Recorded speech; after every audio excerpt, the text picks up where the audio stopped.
It was something I never saw coming. And I believe that a lot of times in life, that some of the greatest blessings are things you don't see coming. And it was a really painful transition. A lot of times in life, the transitions are extremely painful as well. Welcome what up? To the Habits of the Few. What we got for them? Where we discuss habits, rituals, and mindset tactics that you can use to reach your version of success. Yeah. And now, here's your host, Mo Nabolsi. What was it that made you, I guess, transpire going from a professional soccer player to becoming a pastor that has influenced thousands, if not hundreds of thousands of people directly or indirectly, because you never know how many people you influence indirectly? Yeah, thanks, Mo. It was something I never saw coming. And I believe that a lot of times in life, that some of the greatest blessings are things you don't see coming. And it was a really painful transition. A lot of times in life, the transitions are extremely painful as well. And ever since I was 3 years old, I grew up on the University of Minnesota campus, loved sports. That was my passion. I told my parents when I was that age in preschool that I wanted to be a professional athlete. So that was my dream, and I chased it hard. And sometimes in life, it's going one way and then it's over, and you can't keep going that way, and you've got to go a different way. Now, sometimes you plan that out and you get to shift and move into your passion, and it's a great thing. But I loved sports. I was a goalkeeper that played overseas. You got to be a little crazy to be a goalkeeper, but I loved everything about it. And then I had it was just a tragedy. In Africa, I took an anti-malaria medication as prescribed weekly, and it built up toxic levels in my system. And my system, after many months, started to shut down. I had sweats and chills, migraine headaches, which I never have, sensitive to light or noise. And then I had double vision. Problems with my heart included tachycardia, racing heartbeat, 160 beats a minute, sitting still. That happened frequently. Also, atrial flutters, another pretty serious abnormality. And then with my rhythm, it was skipping beats, heart murmur, and I had pain in the left side of my chest during the day, during the night. It's hard to sleep because my left side of my chest was so sore, and my heart was beating so hard. And the physicians and cardiologists didn't know if I was going to live or not. I was fighting for my life for a year. And then also the intensity of all the emotional effects and side effects of the drug. So that included some depression, suicidal thoughts came in, also anxiety, panic attacks. It was like before this, I was a professional athlete in my right mind, even keel, and now I was on the brink physically. I was on the brink emotionally in terms of my mental health. I just felt like, am I going to lose my mind? And then crazy dreams. My mind was doing, again, it's like a bad drug overdose. Like if you turn on the lights in the room, I'm thinking clearly. And then if you turn off the lights, my mind would start imagining things, taking me down different scenarios. And I was just trying to keep my sanity in all of it. It took me a year before I could even get behind the wheel and drive again. And I was so sensitive to any stimulation. And that's how taxed my system was. And it really took 10 years to fully recover. So I never saw in the middle of that anything in my future that would be linked to being a pastor. And also I should add, I didn't grow up with religion. I didn't grow up reading the Bible, going to church, Jesus. I had no interest, didn't think God existed. And that changed when I went to Dartmouth College on the East Coast. And it was the first time introduction to religion class. I was just really curious. And Mo, I think we've got some real similarities here. I was really curious about the religions of the world. And I'd never read text before. I'd never asked questions before. And I was like, what's out there? I couldn't figure out why, if in my life I had at that time, Ivy League titles, goalkeeping's going well, academics are going well, solid school, friends, parties, like all my boxes were checked. And I'm like, why does it feel like I'm still missing something on the inside? Why do I not feel happier? Why does it feel like there's an emptiness there? And I didn't think, oh, it's probably God. But I just kept asking questions. I asked hundreds of questions. It was the first Christian that I really met. His name was Mike on the track team. And I bombarded him. He was patient. He was easygoing. And he just kept giving me a little bit at a time. No pressure.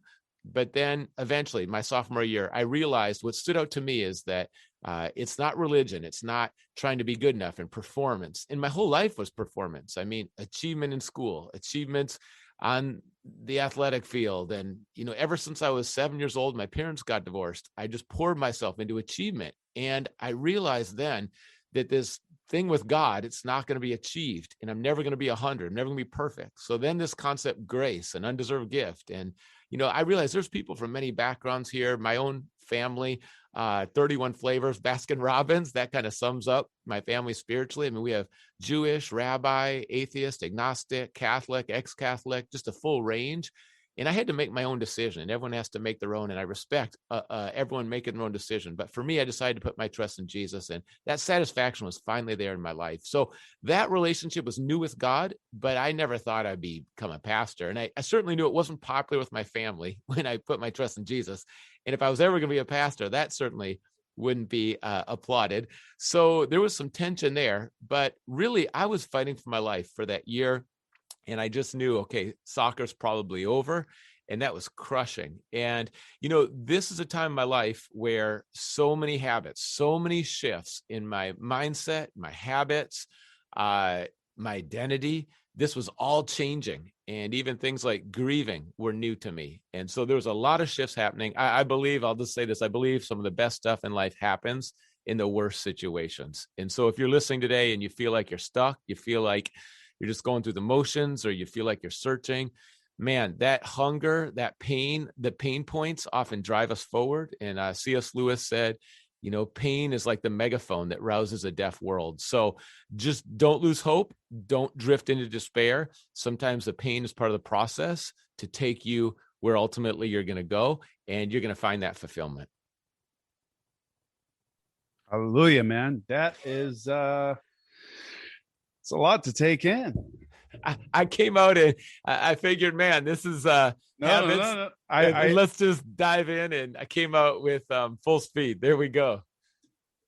I appreciate the authenticity and the transparency behind everything. So let's kind of go back a little bit. So I wanted to ask, now you're currently married, correct? Family, yeah, kids, the whole bit? That's right. 4 kids, 3 biological, 1 adopted. Love all my kids, and so grateful for all of them. 3 boys and a girl. She's pretty tough. And also the boy we adopted is African-American. So just a sweet time. I love being at home, love being with my family. Awesome. I love it. When you were going through this challenging time, when you were getting these malaria, what is it? The antibiotics? Yeah, the side effects, it was called Lariam. Mefloquine is the drug. And yeah, all the side effects kicked in after many months. Were you the only person that actually got any of those side effects? It's actually a very controversial drug, and there's been some really terrible tragedies. Some people have taken their lives, some people kind of in a vegetative state. I was supposed to keep taking the medication after I returned to America because I was getting sick in Africa. The doctors didn't know what it was. They saw my health declining. They sent me back to the U.S., and we paid out of pocket, went to Stanford. That was the first physician that listed 10 things, and one of them was the drug. And I just sensed, I knew it, like, that's it. That's what's going on.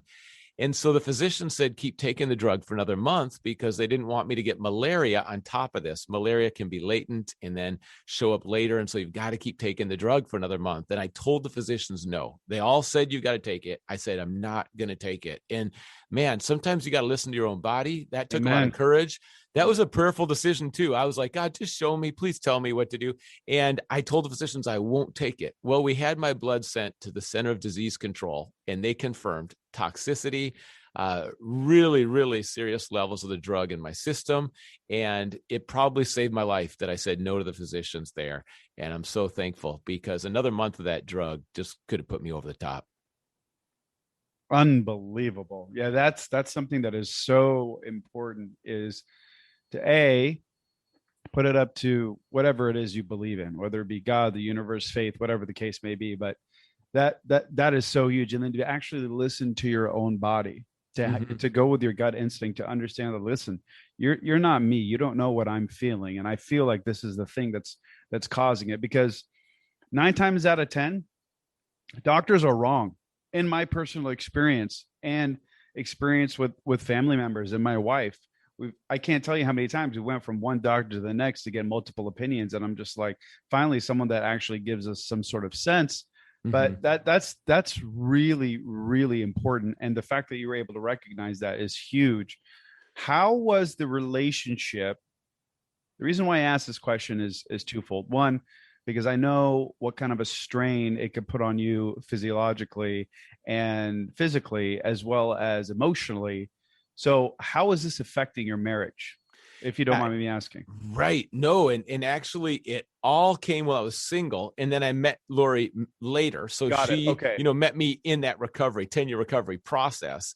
But initially I was single, and you're right. I mean, you've got all the people around you, friends, family, later Lori's helped me. She's part of the healing process, and I'm so grateful for her. But that first wave, I was there single. Got it. And you said it took 10 years? Yeah. 10 years of recovery from this drug, essentially? Yes. And that is in different regards too. In terms of the rhythm of my heart, I still had the episodes of the racing heart. I still had the pain. I still had the skip beats that lasted that entire duration. In terms of just my energy, I was able to go to school, and I figured, okay, I'm going to go back to school because that's low energy physically, not as taxing. Because I tried to work and I would just get sick and I couldn't physically handle it. And so I went to school for those 4 years. And during those 4 years, one of the guys in my dorm, his nickname for me was Limp Biscuit. You think of the band, but not a real compliment. But it was like, I was just trying to make it through and stay healthy. And that was just academic with school. So there was a lot of stuff, my vision. I mean, there's just a lot of symptoms that didn't heal. And what was interesting is that the doctors really had no, in terms of a prognosis, they couldn't say anything about my recovery. And, when you think about those different dynamics, first of all, it was a prescription that was supposed to protect me, but it was actually destroying my life. And man, that's a theme that I think a lot of people can relate to. Sadly, if you've had parents, I mean, the role of a parent is to protect, but maybe your parent said things that were verbally abusive, emotionally abusive, even physically or sexually abusive. And a lot of kids have suffered. Parents are supposed to protect, or maybe a boss. There's a lot of different roles where there's supposed to be a protection role. And then when that turns against you, you're scrambling. And so that was with the drug. And then I went to the doctors, who then gave me advice that was, actually going to kill me again, and so I had to say no there. And then they just couldn't do anything to help, and they didn't have answers. And that led me searching. I think that's part of why I looked up, because humanly speaking, technologically speaking, medically speaking, there was nothing they could do. I could go to them to treat my symptoms, but there was no cure. And, one thing that was interesting is after the drug had started to move through my system, it has a half-life of a month. I went to a homeopathic doctor with some, and it was basically to try to get rid of toxicity. And when I started to take what was given to me there, the drug just went from probably my liver back into my body, and the symptoms started to increase. And I was like, whoa, I can't handle that. So my body, I didn't want to go back to all those old symptoms. And so I had to let my body work the drug out over the course of really, I think those 10 years, that the symptoms just slowly, and it's not all at once, but it's like, okay, I have less episodes. Okay, they're less often. And it just kind of kept fading like a sunset. And eventually I really got my strength back, and I just didn't know, and doctors didn't have answers. And so it was a real journey that tested me to the core. And you just can't make that stuff up. I mean, it's brutal, but then also you find that there's some things in life, Mo, that get you through one season, but they're not going to get you through the next. And what I mean by that is, growing up, I didn't cry a lot, didn't let my guard down. My approach to challenges was just, you try harder, you get better, and then you perform. And so, whether that's school, academics, if it's things I learned, and that is it's good to have perseverance. I'm a lifelong learner, so I'm always learning. But I'm telling you, just trying harder and being stoic is not going to get you through some stuff. And I had to learn how to grieve, to let my guard down. I had to how to let people into some of my pain and share that. I had to, instead of just praying a prayer that's intellectual or theological, I had to pour my heart out to God and give him the burdens, because I couldn't carry them myself. They were too big. And so there was a lot of things in terms of my coping and some of those habits. Here's some more habits. I started to write down 10 things a day that I could be thankful for, because I lost so much that it would be so easy to focus on what I don't have anymore. It's good to grieve, but you can't be consumed by what you don't have and consumed by your loss. And so I had to write down 10 things just to say thankful, and the power of gratitude. And that was a new habit for me. I had to chart out, Mo, on my wall, I charted out for the year how many minutes I could walk. because when it's long-term and if it's chronic, you don't feel like you're getting anywhere. You feel like your wheels are just spinning in the mud. And I had to chart out, okay, I can now walk 20 minutes. I couldn't do that 3 months ago. And, with the heart monitor on to check my heart rate, like now I can walk 20 minutes and my heart doesn't go too fast. Okay, this is progress. And so some of those habits were so significant. And my identity really shifted without even realizing it. My identity was in my performance. And I want to tell anyone who's listening, who you are is more important than what you do. And who you are is where your identity is, not in what you do. Because my identity was linked to soccer, my health, career, popularity, achievement, awards, grades. It was linked to all those things. And when they were gone, I was wrestling with, well, who am I if those aren't here? Now, I couldn't just try to go back and live in glory days in the past. It's like, who am I? And that's where I made the shift. And the shift for me was, and again, individual decisions, but for me, it's like God will always be here and his love will always be here. So that's where I'm going to drop my anchor. And that was a different foundation. That foundation right there, my life started to rebuild. And I felt like my house had crashed. It's like a house on the sand. And I wanted a house on the rock that would stand. And so that identity was new. Habits, new ways of coping with pain were new, mindset shifts. There was like a rebuilding, but overall, it was extremely painful. And it's easy to kind of summarize it, but it's not like it's just linear progress and growth. And it's not like, oh, it's just principles and pleasant. It's more like this wrestling, and it's some steps forward, it's some steps back. It's trying to figure some stuff out. And at the same time, it's glorious what's happening, but it's in the fire of the trial. It's like the gold's refined in the fire, and the dross gets burned off, and it's like it's the temperature's hot. First of all, I applaud you for that, and I don't want to overlook one specific thing. So you dealt with a lot of physical pain, physical trauma that you had to endure for almost a decade. Yeah. There's this quote that really sticks with me. It says, "The pain will leave you once it is finished teaching you." And we often forget that pain isn't always physical. Within that physical pain, being able to have to re-identify who you are, what you're going to do now, and essentially build this new version of you, right? We often disregard the psychological pain that comes with physical pain, right? Yeah. Yep. You were crushed when soccer was done. So like what outside of like the regular habits of just because you were a disciplined person initially, right? Like what did you have to do in terms of like, okay, I need to be able to escape this aspect of negativity, the stigma that is just hanging over me. Yep. And how were you able to achieve that? What were some of the practical things that you had to do? Because it is a grind. It's a consistent grind in order to get over that. It's not like one day you wake up, hey, I'm going to be awesome. And then you're awesome. Yep. That's so true. Good insights.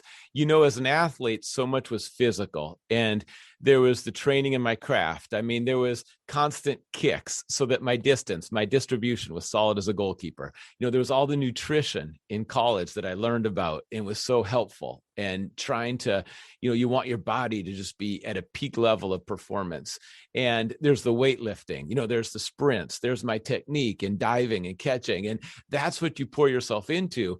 And what's helpful is that later in life, and, for athletes, when your body can't perform at a top level, then your livelihood's going to change. You got to have a second career. And probably a lot of listeners are maybe considering or have shifted from one career to another, and there's a big learning curve. So for me, that discipline, and I think the military produces some similar benefits, is that you get that discipline and you know what that devotion is like, and you know how to build those habits. And that characterized my life, in terms of my athletics. But in this recovery, the major battle was between my ears. And it's how do you handle the thoughts, the self-talk? For me, just given some examples, it's like those suicidal thoughts that I'd never have before. And they'd be random and they just pop in, and just like a wave of depression or a suicidal thought would come in. And the battle for me was that I can't control the first thought that comes in. And that's true in life. Like, you can think of some terrible things during the day, and the first thought that comes in, you can't always control. Like, it's just there. But what you get to decide is what you do with it. And you can either harbor it, entertain it, take it seriously, dwell in it, or you can reject it. And I had to reject those thoughts. And I had to say, no, I'd have no need to do that. I am loved and I am secure. I'm not going to end my life. And so I reject that thought. And then I intentionally bring in some new thoughts. And that's one of the great things, again, about between our ears, is we can be intentional. So what is true? What is right? What is good? What is pure? Those are the thoughts I'm going to put in. And, one practice for me that I'd never done before was I started to take a couple Bible verses and just memorize them. And they were just kind of my go-tos. So when the nastiest thought came in, I would just hit reject and then insert that really solid thought, that's a thought that's good, the thought that's encouraging, a thought that's going to move me forward. And I'd say it out loud. I'd write it down. I'd memorize it. So I had something that I was ready for that mental battle to apply. And it was powerful. It was powerful. I was trying to keep my mind out of the ditch. Like mentally, like if you picture a car going down a road, mentally for me, man, it felt like about every 40 feet, my car was tempted to go into the ditch. The alignment was so far off that it would just want to go into the ditch, And those thoughts, whether it's, self-talk that you're worthless, that you'll never succeed, you'll never make it, or it's voices, like maybe people have criticized you and you give those critics too much power, lies, in the culture, those thoughts, we get bombarded, and you've got to, as you're going down that road, stay out of that ditch and just keep rejecting those thoughts. And then, how you talk to yourself is important. The thoughts you bring in are important. The quotes, the things you memorize. And for me too, it's like, I wanted to hear from heaven. I think when it comes to love, self-love is really important and really good. And then we need love from other people. We can't just live in isolation. And then I needed love from above, and I needed all three. And part of that was in my thoughts, just realizing that is true, and thoughts that align with those three different areas of love too. I love that. I really, really do. I think it's so easily overlooked, and then people tend to relate like positive self-talk or self-love as, what is that book that became a documentary, The Secret, right? Mm-hmm. Like, I'm going to envision this and then it's just going to magically appear. And now there's a stigma that positive self-talk or anything related to it becomes this foo-foo nonsense, right? Mm-hmm. But it's really not nonsensical, because, it's really tough to rewire your brain to believing that you are great, that you are sincere, that you are a leader, that you are a strong, powerful person, that you're a faithful servant, whatever the case may be. But just like anything else in life, with enough practice and with enough tension, just like you're working out, you don't just grow biceps just by doing it once. Mm-hmm. It takes time. There's an accumulation phase. You have to be able to break down the tissue and then provide it enough nutrients in order for it to rebuild and become stronger. Yep. So the way that I look at it is like, what are you doing on a day-to-day basis to help rewire your brain in order to become the person that you already know you are? You just don't believe it yet. Yeah, that's good. Because in our culture, I think there's a lot of confusion about how we're supposed to view ourselves. And I'll tell you, what's unhealthy is if we think we're the center of the universe. What's unhealthy is if we think we're better than other people. Amen. What's unhealthy is all the racism we see in our cultures. So sometimes our view of ourselves are so inflated that we don't listen to people. We don't care. We don't understand. We don't build bridges. We don't value people as equals, which everyone is. We get really inflated and consumed with ourselves. And when someone's selfish, that's going to hurt all their relationships, And so inflated is one trap, but then on the other side, just as real, is the deflated. And the deflated is like, well, my gifts aren't that great. My story's not that important. I'm not going to make a difference in this world. I'm not that loved, and the truth is, everyone is wonderfully made. There's no accidents. And we are just to be thankful for, to know who we are and appreciate that, be grateful for it, be humble. But it's so important that we don't either think too big of ourselves or too little, but we've got like a right mind when we consider how we view ourselves. Because when you view yourself right, now you can have healthy relationships because you value people and you enter in. You're not tearing yourself down all the time, and you don't have to be insecure and trying to have image maintenance. I mean, just think of how many people have one story on the outside and a different story on the inside. Like they've got one front and they're trying to play the game and present one way. I mean, that happens so easily in social media too. It's a trap, but it's just hard to be authentic. And that's what people are crying out for today, is like, can we get some authenticity? And that's what I feel like the younger generation in our country is testing all the time and knowing, like, is this authentic? Not is it slick, not is it, canned, not is it just impressive on the outside, but let me see the guts. Let me see the inside. Does it match up in what's public, in what's private? Does that thing line up? Because if that doesn't line up, like, who wants it? Like it's just a veneer, it's a facade, and it's a game. And deep down we know it, but sometimes we're insecure. So to find that security where we don't have to, constantly be over promoting, over talking about ourselves, but at the same time, man, don't undersell the potential and the gifts you have and the opportunities and just how well you're put together. It's not an accident. And then walk in that. And then that's going to be a picture of health that we just really need in our land. Yeah, 1000%. That God, that was so well said. I really appreciate that feedback. That was very, very important.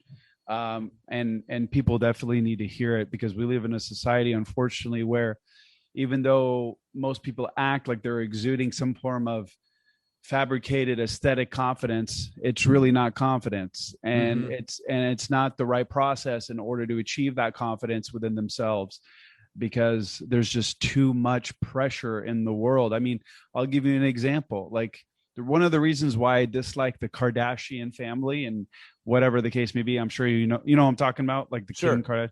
Right. So my biggest thing with that is that they've created this this facade that women, like our wives, have to be perfect, right?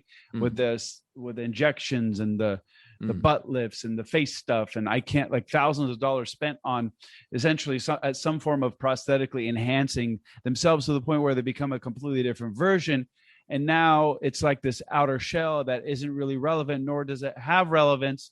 And it's not important, because what's important is how you feel, how you're being treated, and how you treat others. I know that sounds cliche, but like I'll tell you right now, like, I tell my wife she's the most beautiful person on the planet every single day. But here's the thing. She doesn't believe it. Yeah. She doesn't believe it. She'll say, do I look fat in this, or do I do this? And I'm like, I sincerely think you're gorgeous. Yeah.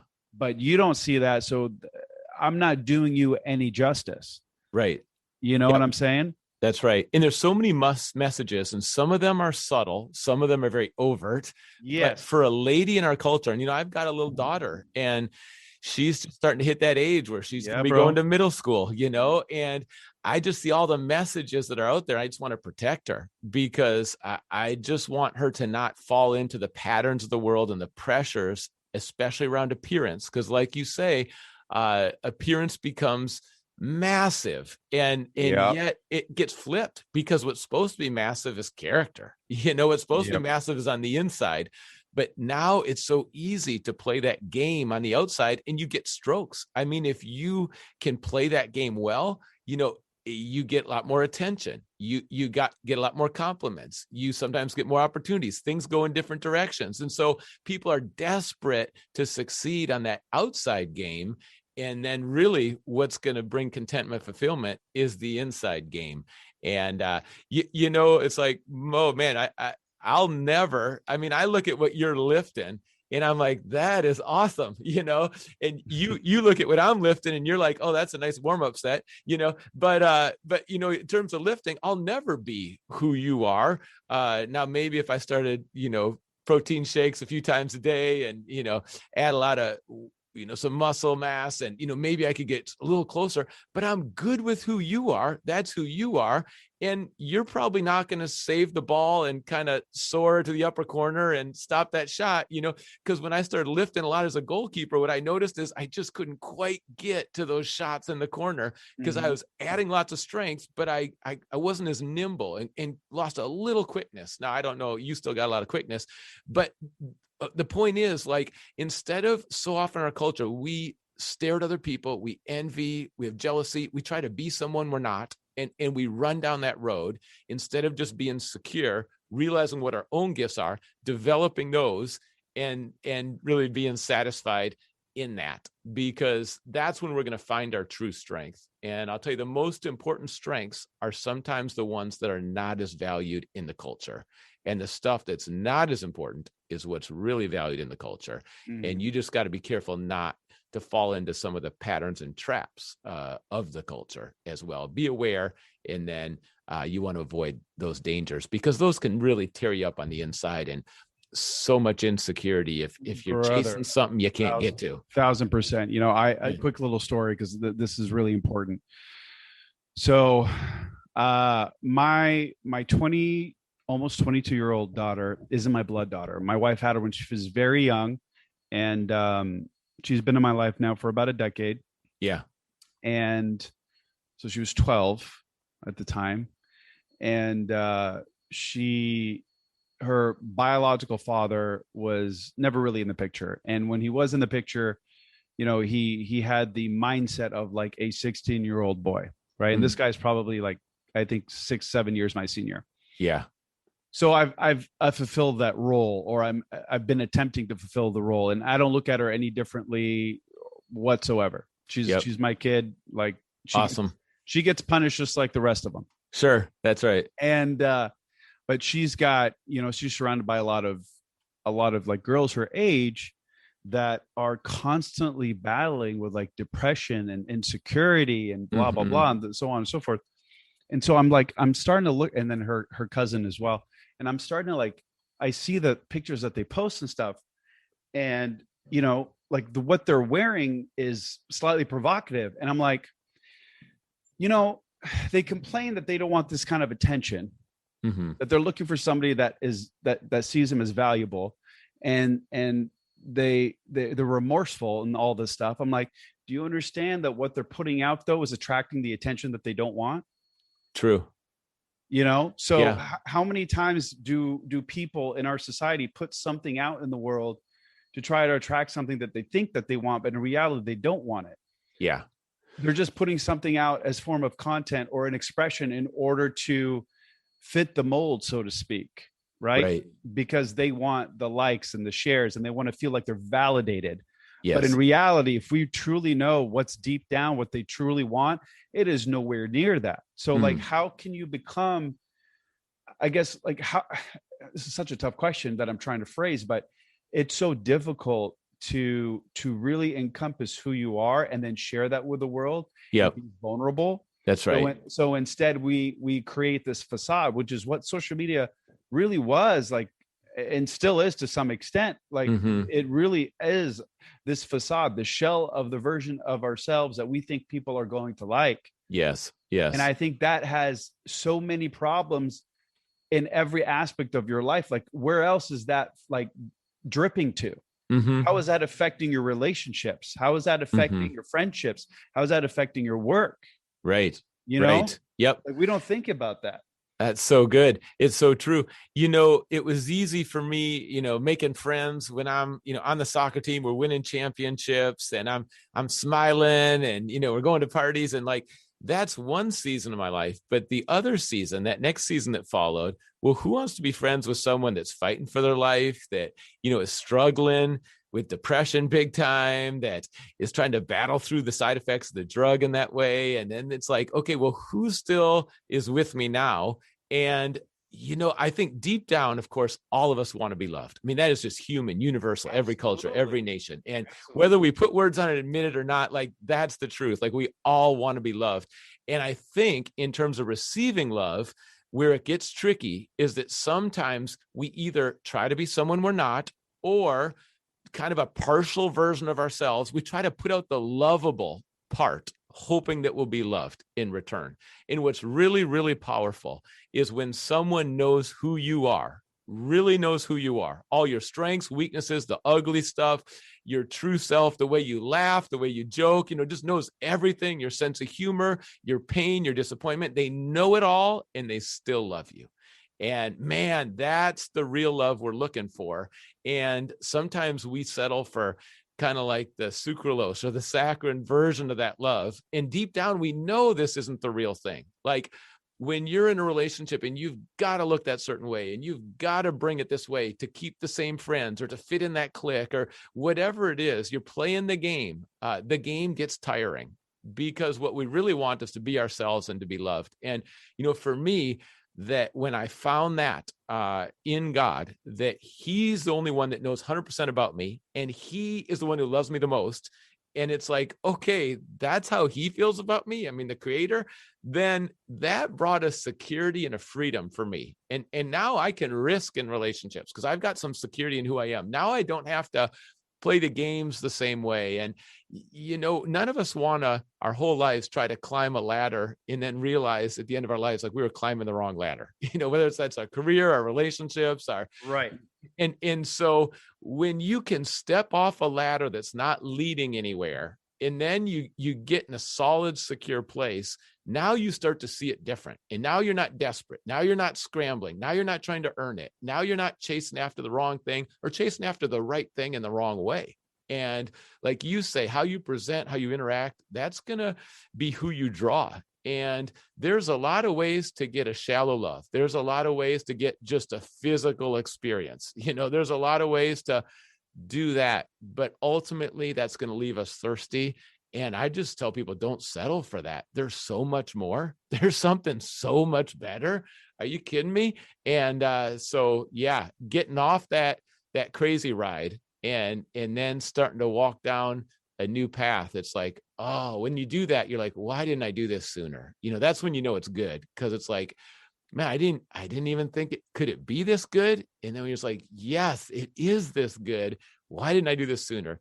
That's when you know you nailed it. Thank you, brother. I love that, man. I could talk to you for hours. I feel like it's a great time, Mo. I like your style too. I like the way you bring it. Ditto. Well, we might have to do part 2 here in the near future. Yeah. Or if no one actually listens and downloads this, then this is just one and done and we'll move on. And you and I had a good time together, but it was just the two of us. That's funny. Well, before we end, I just wanted to ask a couple of finalized questions here. Number one, they're kind of cliche, but they're interesting because they open a lot of they give you kind of like a door, a gateway to the person that you're interviewing. And I found it very fascinating. So my question is, you personally, outside of your own understanding, outside of your own personal experience, who would you say has like influenced you the most in your life, particularly throughout the journey of the most struggle, which is, I think is very pivotal. Mm-hmm. There was a guy, Jeff, that came into the pain. Guys that have influenced me, coaches have a huge influence. If you're out there and you're a coach, by the way, you have a bigger platform and your voice is louder and stronger, I think, than you even realize. For me, I mean, coaches were massive in growing up. And Mo, I think you've got gifts as a coach. I mean, I think you're someone that's physical, and then also you're a thinker, and you just want to see people at their full potential. And so like you bring a lot of that, I think, speaking into people's lives. But, in the pain, I appreciate that. Oh, it's there. It's obvious. I mean, it just comes out of the podcast, comes out of who you are. There's one guy named Jeff. And I think for me, it was vulnerability, letting him in during that time and that year when I was fighting for my life. And I let him in further and more than anyone else in terms of what I was thinking and feeling.